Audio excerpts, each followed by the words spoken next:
Hello my beautiful souls, welcome sa ating tarot reading sessions. Keep in mind, general reading po ito, maaaring mag-resonate, maaaring hindi. Kunin nyo na lang po kung para sa inyo and leave the rest. Maaaring mag-shift na energies or magkabaliktad ang sitwasyon, kaya kayo na pong bahala kung saan kayo nakalugar sa reading natin. So let's see.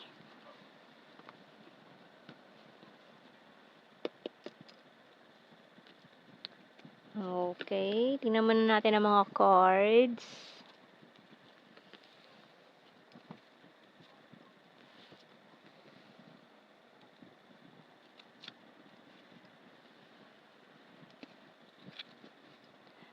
Okay, so kung meron ka din pinagdaanan ngayon na parang feeling mo lugmok na lugmok ka, puro problema na lang ang dumarating sa buhay mo ngayon, justice will be served, and the Leo card is here, the happiest card in the deck. So, kung ano man itong mga nangyaring hindi maganda sa buhay mo with this cards natin dito, 5 of Swords, 5 of Wands, 4 of Swords, and this 7 of Wands natin dito na puro chaos, no, puro problema. Talagang feeling mo parang wala nang katapusan ang itong nangyayari sa iyo, na puro problema na lang, puro pasakit na lang, no? Ayan, so after mo maka-move on, malampasan tong mga to, talikuran yung mga bagay, tao na wala nang ginawa kundi pahirapan ka, pasakitan ka. So ngayon, magiging masaya ka na. After mo malampasan yung mga pagsubok na yan, justice will be served. Yung mga taong gumawa sa'yo ng hindi maganda, dahil ngayong April, siguro nakikita mo na yung mga nangyayari sa paligid mo, sa mga taong gumawa sa'yo ng hindi maganda, na parang may mga nangyaring hindi maganda sa kanila, kasi maaaring nakukuha na nila yung karma nila dahil sa mga ginawa nila. Kasi ngayong April, marami talagang matatamaan, no, ng karma na they deserve. Kaya kung ikaw gumawa ka ng hindi maganda sa kapwa mo, hindi rin maganda ang balik sa'yo. Pero kung ang ginawa mo naman is puro kabutihan, ang iha-harvest mo ngayong April is puro blessings. So, tingnan natin anong message ng Archangel natin dito. So, ngayon, dahil ikaw ay wala namang ginawang masama sa mga taong ito na nagpasakit sa buhay mo, so sila naman ngayon ang pahihirapan. So, at ikaw naman ang mamumuhay ng payapa. Okay? So, tingnan natin anong message ng Archangel natin. So, we have here clear cognizance by Archangel Uriel. Pay attention to thoughts and ideas that come to you as they are answered prayers. So, ayan na yung mga pinagdarasal mo coming in, and akala mo hindi dinidinig yung palalangin mo, pero ayan, magugulat ka na lang, di ba? Parang wish granted. Okay, so tingnan natin more messages natin or sa mga signs and symbol cards.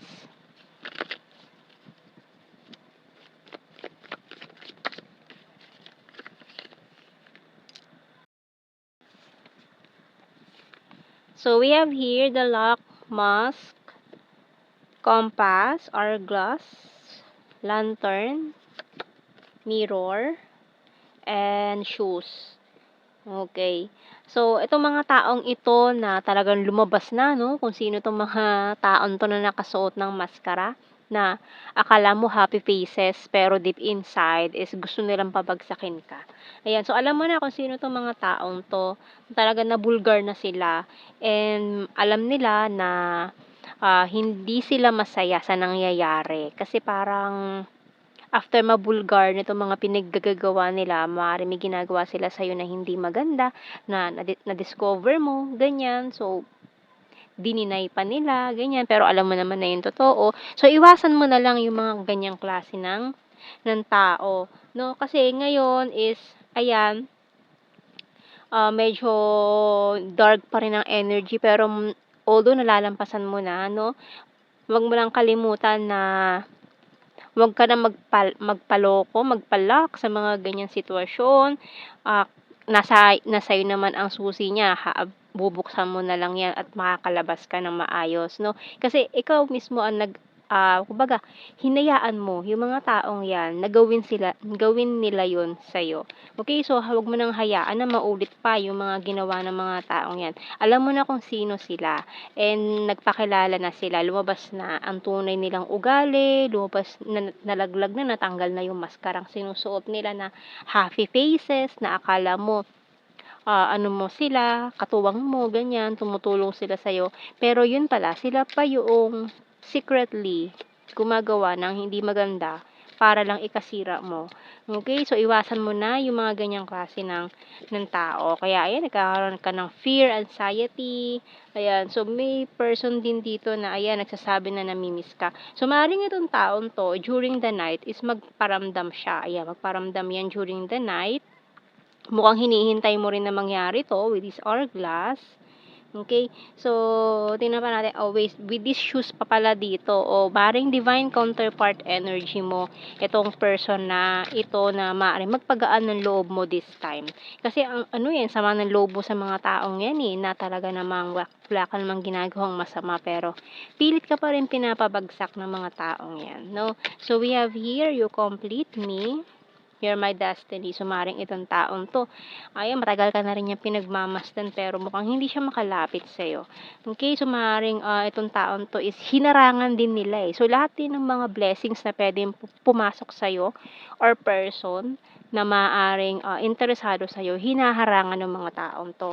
Giving off, I love your humor, crying over you feeling lost, and, itong nahulog natin, can we start again? Okay, so maaaring tong person na rin ito is from the past na mukhang iniyakan ka ng bonggang-bongga sa inyong separation, can't decide, pero ikaw undecided pa dito May mga undecided energies na parang bibigyan mo pa ba siya ng chance or ayaw mo na. So, siyempre, it's your choice. Decision mo yan. May mga nag-give up na sa connection So, pero kung deserving naman itong taong to na patawarin mo, okay, wag mo nang ipagkait sa kanya yung patawarin siya. Okay? So, we have here, ayan, true love, marriage, and okay. So, may mga twin flame connection dito. Maring twin flames in separation, energy ng shoes, ganyan.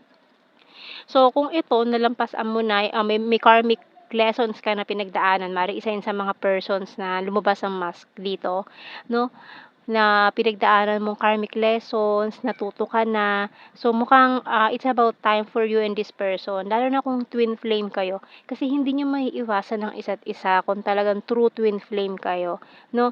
So, maaaring, humantong din sa marriage na napakasuwerte kung twin flame kayo tapos kayo nagkatuluyan, 'no. Bihirang-bihirang mangyari 'yon kasi uulit at uulit na naman ang mga pangyayari and kung malampasan niyo yung mga pagsubok na ito at talagang tapos na ang misyon or ano man ang mangyari 'no, talagang, na-recognize niyo ang isa't isa na ito talaga yung totoong twin flame ko. So, napakasuwerte ng mga taong 'yan na once na matagpuan niyo na yung totoong twin niyo, talagang very ano na, sana na, ito, very complete ka. Kaya you complete me. So, talagang makukumpleto at makukumpleto ka with your twin. Okay? So, kung hindi man kayo kung meron kang twin tapos hindi kayo nagkatuluyan, better luck next lifetime, di ba? Okay, so tingnan natin sa ating general signs and messages. Kasi kung hindi kayo nagkatuluyan ng twin flame mo, ibig sabihin lang nun, hindi pa talaga totally complete yung mga lessons na kailangan nyong matutunan in this lifetime. So, panibagong lifetime na naman, di ba? Kaya dapat, matuto tayo dun sa mga lessons na dumarating sa buhay natin. Kasi kung uulitin at uulitin natin yung mga pagkakamali na ginawa natin sa buhay natin, hindi tayo makaka-graduate. Okay, so babalik na naman tayo sa earth. So, kailangan niyong matapos yung inyong para malampasan nyo ang pagsubok dito sa earth at makabalik tayo sa kung saan man tayo nanggaling. Okay? So ang lupalop ka ng universe nang galing. Kung ikaw ba ay starseed, ikaw ba ay kung saang starseed ka nabibilang, ayan. So, kung alam mo na kung saan ka, doon tayo babalik, kung saan tayo nagmula. Okay, so kung hindi mo pa rin matapos itong lessons mo dito sa earth. Sad to say, babalik ka na naman bilang isang tao. Ayan, oo. 'Di ba nakakapagod maging tao. Kaya napakasuwerte mo kung feeling mo last lifetime mo na 'to. Ayan, feeling mo last lifetime mo na 'to. Kaya kung ikaw isa ka sa mga tao na nararamdaman mo na last lifetime mo na 'to, magpakabait ka, okay? Para hindi ka na bumalik dito, nakakapagod maging tao sa totoo lang 'no. So, paulit-ulit lang ang mga nangyayari dito sa earth. So, kailangan mo ng maka-graduate sa earth para bumalik ka na doon sa talagang, pinanggalingan mo kung saang starseed ka nabibilang, ganyan, 'di ba? So, tingnan natin dito sa ating general signs and messages. So, lalo na sa may mga twin flame journey, ganyan. So, magpakabait, huwag niyo nang ulitin yung mga pagkakamali na nagawa niyo. Okay, we have here flirtatious, oh, 'di ba? So, ayan na naman, darating na naman yung mga taong yan susubok sa inyong, pagkatao, 'di ba? Susubukin na naman kayo ng tadhana. So, we have here Wands, fire sign, Aries, Leo, Sagittarius. We have here present lover, skin tag, number 7, Aries. So, speaking of Aries, ang daming placements ngayon under ng Aries. Kaya, magpalamig-lamig ha, wag pairali ng init ng ulo. Ayan, so good luck din sa mga babies na ipapanganak ngayon, Diyos ko Lord. Ang daming planets under Aries ngayon, no? Kaya kung ikaw ay isang strong Aries, pilitin mo ha na pakalmahin yung dragon. Yung init ng ulo, wag natin pairalin, no? So, kasi talagang matitrigger, ayan, matitrigger ang ano natin, yung pasensya ngayon. Kaya mag-ano tayo, kung wala namang masyadong gagawin sa labas, huwag na masyadong maglalabas. Ayan, magpalamig ka na lang diyan, chill-chill ka lang diyan para hindi ka and huwag kang masyadong makipagtalo muna ngayon. Keep quiet, tahimik na lang muna para wala masyadong problema, 'no? Tulad niyan sana lang 'no matapos na 'tong mga giyera-giyera na nangyayari kasi puwede ma-trigger na naman 'yan, dahil nagpupumiglas ang Aries. So, ayan, we have here Gemini, Cancer sign, sarcastic and very very soon. So ayan, dahil nalampasan mo na yung mga pagsubok sa buhay mo, wag nang ulitin ang mga pagkakamali. So, ayan, enjoyin mo na lang kung feeling mo last lifetime mo na rin 'to. Enjoyin mo na lang yung buhay mo, wag na tayong gumawa ng mga negatibo, ayan, 'di ba? Enjoy na lang natin ang life natin. So, ayan ang ating reading, my beautiful souls. Thank you for watching. Take care and God bless. See you in our next reading, guys. Bye-bye.